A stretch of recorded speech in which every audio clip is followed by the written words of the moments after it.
नमस्कार दोस्तों, मैं हूं सौरभ शर्मा। आप देख रहे हैं न्यूज नेशन। दोस्तों, आज मेरे साथ जो शख्स मौजूद हैं, ये फैशन इंडस्ट्री से थे, लेकिन फैशन इंडस्ट्री को पढ़ाते पढ़ाते खुद फैशन इंडस्ट्री में आ गए और एक बहुत बेहतरीन कलाकार है। गुलशन, बहुत बहुत स्वागत है न्यूज नेशन में आपका। धन्यवाद सौरभ जी, बहुत बहुत धन्यवाद। अच्छा भाई, ये भी इत्तेफाक होता है जब आप किसी चीज को करते हैं और धीरे धीरे उसी का हिस्सा हो जाते हैं। और फैशन इंडस्ट्री का नहीं, अब आप एक फिल्म फ्रेटर्निटी का हिस्सा हैं और बेहतरीन अदाकारी के साथ बेहतरीन जो आप किरदार निभा रहे हैं और हर जिस तरीके से आप हमें ट्रीट दे रहे हैं एंटरटेन करके, ये काबिले तारीफ है। ब्लर करके पाजी, सबसे पहले ये जानना चाहूंगा कि एक रेस्टोरेंट वाला सीन था जो आप तापसी के साथ नहीं कर पा रहे थे, और उसको कैसे किया फिर?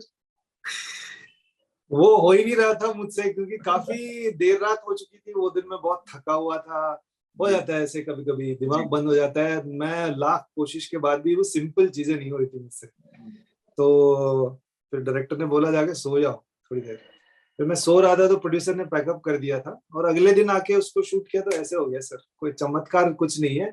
आता है हमको काम, लेकिन कभी कभी क्या होता है ना कि होता नहीं है। आप लाख कोशिश करने के बाद भी आपसे होता नहीं है। ये जिंदगी के लिए भी एक सीख है कि कभी आप जितनी तैयारी करके जाएं, आपने बहुत तैयारी की है, लेकिन फिर भी कुछ ना कुछ गड़बड़ होने के चांसेस होते हैं। You have to go with the flow.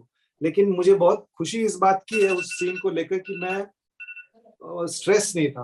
मैंने अपने ऊपर इतना प्रेशर नहीं लिया। मैं बोला हाँ यार ठीक, मैं यूजुअली कर लेता हूँ ये सब चीजें आसानी से, आज नहीं हो पा रहा है मुझसे। तो मैंने अपना लिया उसको और फिर अगले दिन हमने ऐसे ऐसे निपटाया उसे। गुलशन भाई, मैं ये कह रहा था कि फिल्म का नाम ब्लर है और पुरानी मूवीज में हम जब देखते थे, जब रोशनी चली जाती थी, आंखों का दान देते थे, तो ब्लर धीरे धीरे जब खुलती थी आंख, तो सबसे बेहतरीन चीज हमें दिखती थी। और इसी ब्लर से भी सबसे बेहतरीन कलाकार, सबसे बेहतरीन अदायकी और सबसे बेहतरीन स्क्रिप्ट और सबसे बेहतरीन प्रोड्यूसर हमें अब दिख रही है। तो कैसे देख रहे हैं इस ब्लर को? बढ़िया है कि उन्होंने अभी प्रोड्यूसर भी बन गई हैं वो। और अगर उनकी पहली वेंचर जो है लोगों को पसंद आ रही है तो बहुत बढ़िया है। उनके साथ उनका मैं हमेशा से प्रशंसक रहा हूँ, उनके काम का, उनके करियर का। तो एक मौका मिल गया मुझे उनके साथ काम करने का, बतौर एक एक्टर, बतौर I mean as a producer, as an coactor, colleague also. तो अच्छा रहा, एक्सपीरियंस बहुत अच्छा रहा। बहुत ही प्रैक्टिकल प्रोसेस है उनका, आसान है उनके साथ काम करने का। तजुर्बा बहुत ही मतलब सरल है, मतलब इतना कोई कॉम्प्लिकेटेड नहीं है, बहुत ईजी है। तो मुझे हमेशा से लगता था कि हमारी अच्छी जोड़ी बनेगी स्क्रीन पे, और मुझे अभी भी लगता है कि हमारी जोड़ी अच्छी है। अच्छा भाई, if you describe Taapsee in one word, as an actor or as a producer? Practical. I think she's quite practical.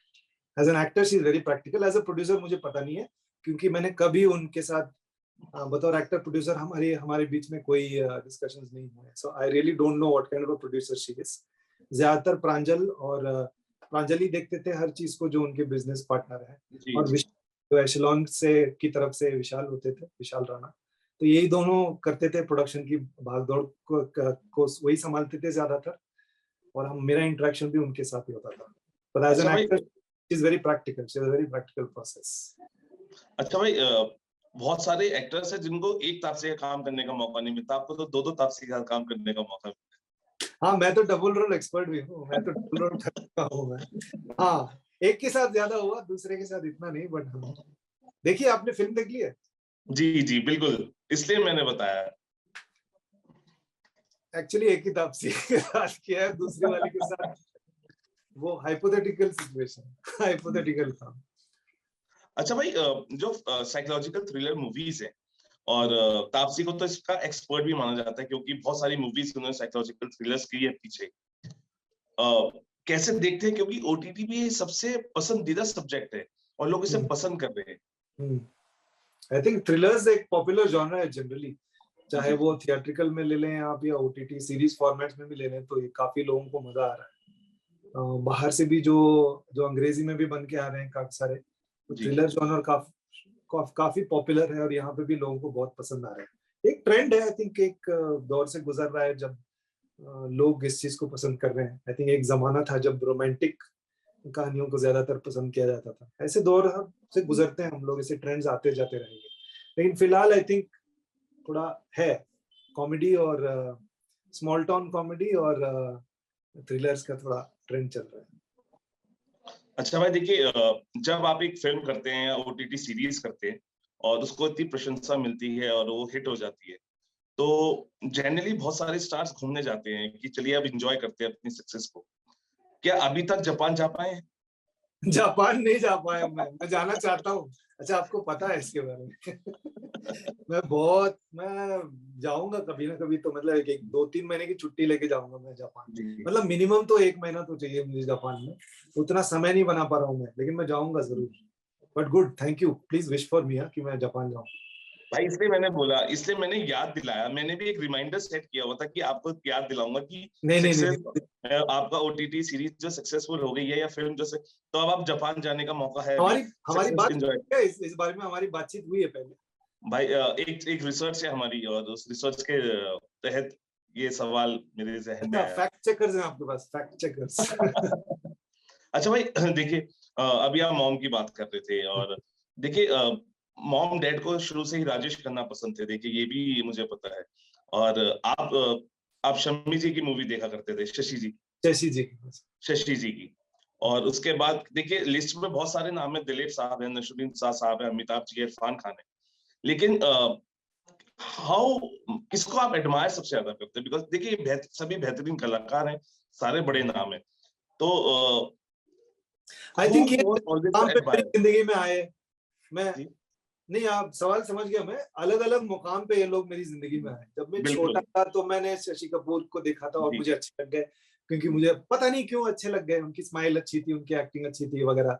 थोड़ा बड़ा हुआ तो फिर जो जो एक करियर रहा उनका, उसके बारे में थोड़ा मैंने समझा, क्योंकि सिर्फ उन्होंने कमर्शियल फिल्में ही नहीं की बतौर हीरो, उन्होंने बहुत बिल्कुल। अलग अलग किस्म की फिल्में और थिएटर, पृथ्वी थिएटर की स्थापना, उन सब में उनका बड़ा हाथ है। उनके सामने मैंने नाटक भी किया है और मेरी एक्चुअली बहुत फट गई थी। जो ऑडियंस में बैठे थे, तो पहली बार मैं पृथ्वी में जी, परफॉर्म कर रहा था, तो 3 बजे का शो था, मैटनी शो था, तो उनकी कुर्सी लगती थी वहां पे और वो बैठे हुए थे। उनको देख के मैं थोड़ा हिल गया और वो शो इतना अच्छा नहीं गया, लेकिन उसके बाद वाला शो अच्छा गया। तो फिर थोड़ा बड़ा हुआ तो फिर समझ आने लगा, क्राफ्ट का असर पड़ने लगा कुछ कुछ लोगों को देखकर।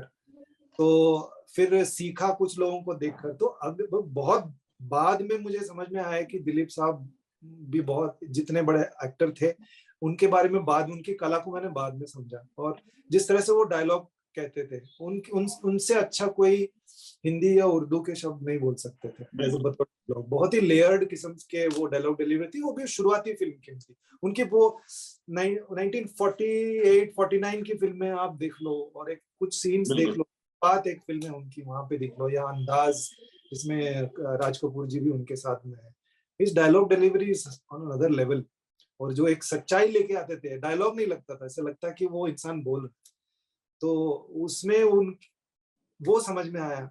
फिर आदिल हुसैन जैसे एक्टर हैं, अभी भी काम कर रहे हैं, उनको स्टेज पे देख के फिर वो एक अनुभव था कि हाँ, इनके जैसा बनना है।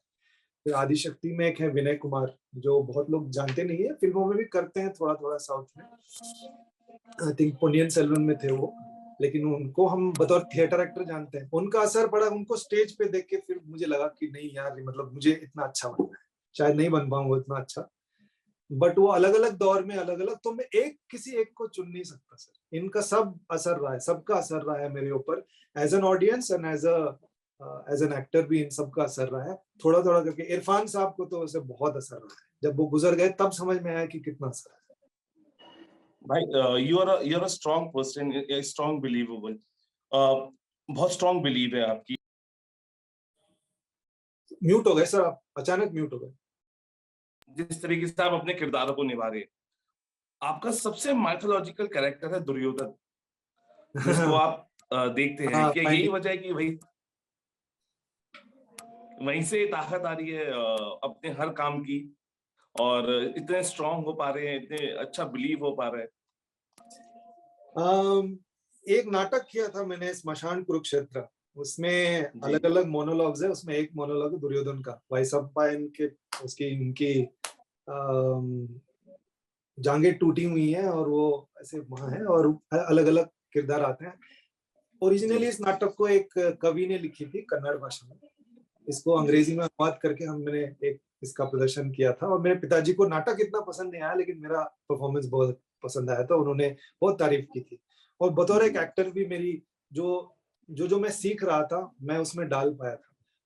इस नाटक के बाद में मेरे अंदर एक कॉन्फिडेंस सी जगी कि हाँ, मैं जो मुझे आता है, मुझे काम आता है, मैं कर सकता हूँ, मैं मुश्किल चीजों को भी कर सकता हूँ, मैं इतनी समझ है क्राफ्ट की, मैं कर लूंगा, मेरी तैयारी है, एक प्रोसेस है, वो सब बन रहा था, जम रहा था वो सब। तो फाइंडिंग दुर्योधन एक चीज था मेरे लिए, एक मैंने एक थियरी बना ली अपने आप के लिए।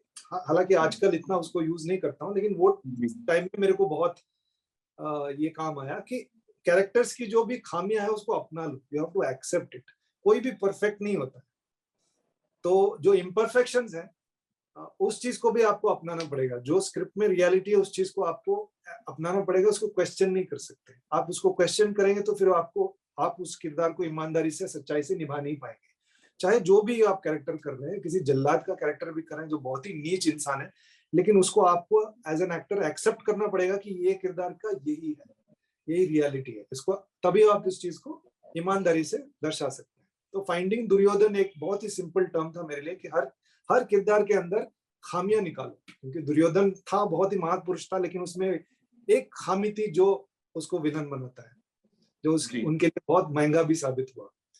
तो ये प्रोसेस मैंने बनाया था, हालांकि ये इससे काफी इवॉल्व हो चुका हूं मैं, और थोड़ा सरल और सिंप्लीफाइड हो चुका है मेरा process.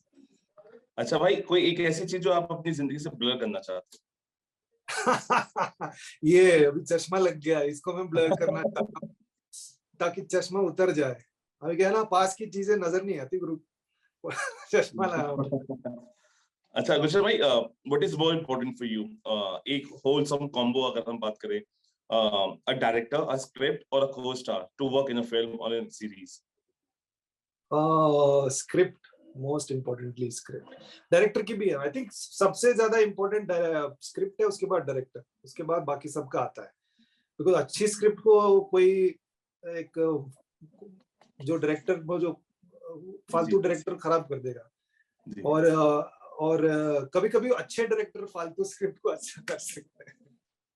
So maybe I change, I think director अच्छा हो तो फिर फालतू स्क्रिप्ट को भी कुछ ठोक बजा के कुछ बना लेंगे। अच्छा भाई, देखिए नया साल खत्म होने को है, एक चीज जो आप 2023 में बदलना चाहेंगे? कुछ नहीं है, ऐसा कुछ नहीं है, कुछ बदलाव नहीं है, ऐसे ही धीरे धीरे करके थोड़ी थोड़ी मात्रा में बेहतर होना चाहता हूँ। मेरे काम को लेकर भी और मेरी निजी जिंदगी में भी थोड़ी थोड़ी मात्रा में मैं बेहतर होना चाहता हूँ। अपनी ऑथेंटिसिटी को, अपने आप को, मतलब हम अपने आप को पूरी तरह से नहीं जान पाते, हम बहुत प्रिटेंड करते हैं दुनिया के सामने। तो थोड़ी थोड़ी मात्रा में मैं अपने आप को भी और बेहतर जानना चाहता हूँ। जितना मैं अपने आप को जान लूंगा उतना मेरे अंदर कॉन्फिडेंस जगेगा खुद के बारे में। भाई मुझे लगा कि आप बोलेंगे कि डीएम पे थोड़ी पिक्स आना कम हो जाए। बोलना चाहिए था। भाई क्या करेंगे, बिकॉज देखिए आप ऐसे ही एंटरटेन करते रहिए और ऐसे ही जो एंटरटेनिंग डोज है हमें देते रहिए। और क्या कहना चाहेंगे अपने फैंस और सभी ऑडियंस से जिन्होंने ब्लर को इतना प्यार दिया, आपके सभी किरदारों को इतना प्यार? बहुत बहुत धन्यवाद, आप लोग इतना प्यार देते हैं। शायद मैं इतना प्यार का काबिल नहीं हूँ, लेकिन फिर भी मैं स्वीकार कर लेता हूँ ये सब प्यार को। बहुत प्रोत्साहन मिलता है मुझे मेरे काम को लेके। बहुत लोग कभी कभी डिटेल डिस्कशंस भी करते हैं, मुझे डिटेल डीएम्स भी देते हैं कि क्या चीज उनको अच्छी लगी, मुझे क्या करना है। भेजते रहिए अपना प्यार, अपने सुझाव, अपने सजेशंस। कभी क्रिटिसिज्म भी मेरे लिए मंजूर है, प्लीज करते रहिए, क्योंकि I am not the beginning and end of all. ऐसी बहुत सारी चीजें हैं जो मुझे आते नहीं है, और जब मैं बुरा काम करूं या आपको अच्छा ना लगे, जरूर आप खुल के इसका क्रिटिसिज्म कर सकते हैं, as long as it's constructive। ऐसे गाली गलौज मत कीजिए। तो देखिए गुलशन भाई की सबसे अच्छी बात है, मैं बहुत आभारी हूँ जी। देखिए सबसे अच्छी बात गुलशन भाई की ये है कि आप जब भी डीएम करते हैं उसका जवाब जरूर देते हैं, और ये सबसे, और देखिए ये आपसे जुड़े होने की सबसे बड़ी वजह है। और सर मैं कोशिश करता हूँ सौरभ जी, कोशिश करता हूँ, हर बार नहीं हो पाता है, कुछ लोग खफा भी रहते हैं। बिल्कुल। किसी का रिसेंटली मैसेज आया था कि जब आपके पास ऐसे 50,000 से भी कम फॉलोअर्स थे तो आप हर मैसेज का जवाब देते थे, आजकल नहीं देते हैं, तो मुश्किल हो जाता है। मतलब मेरी पूरी जिंदगी सोशल मीडिया पे तो नहीं है ना मेरी, वो तो एक छोटा सा पोर्शन सोशल मीडिया पे है। मैं बहुत खुश हूँ कि लोग मुझसे बात करना चाहते हैं, मुझ में रुचि रखते हैं, मेरे काम में रुचि रखते हैं। मैं बहुत खुश हूँ और बहुत आभारी हूँ, क्योंकि हमारी फील्ड में ना आर्ट इसको तोला नहीं जा सकता, नाप तोल नहीं सकता। आपको किसी चीज पसंद है, किसी और को कोई और चीज पसंद है, अपनी अपनी पसंद अपनी जगह सही है। तो अगर मुझे पसंद कर रहे हैं तो इसके लिए मैं आभार व्यक्त कर, मतलब मैं बहुत आभारी हूँ। Thank you, I am grateful. Thank you भाई टॉकिंग टू अस, और बहुत बहुत शुक्रिया टाइम निकालने के लिए। और जैसे कि मैंने कहा, आप ऐसे ही एंटरटेन करते रहिए, और आपके नेक्स्ट सरप्राइजेस का जब पिटारा खुलेगा उससे भी ऐसे सरप्राइजेस निकल के हमें एंटरटेन करेंगे। है कुछ अलग अलग यही कर रहा हूँ, आ रहा जी, है। Thank you Saurabh ji. Thank you talking to us भाई।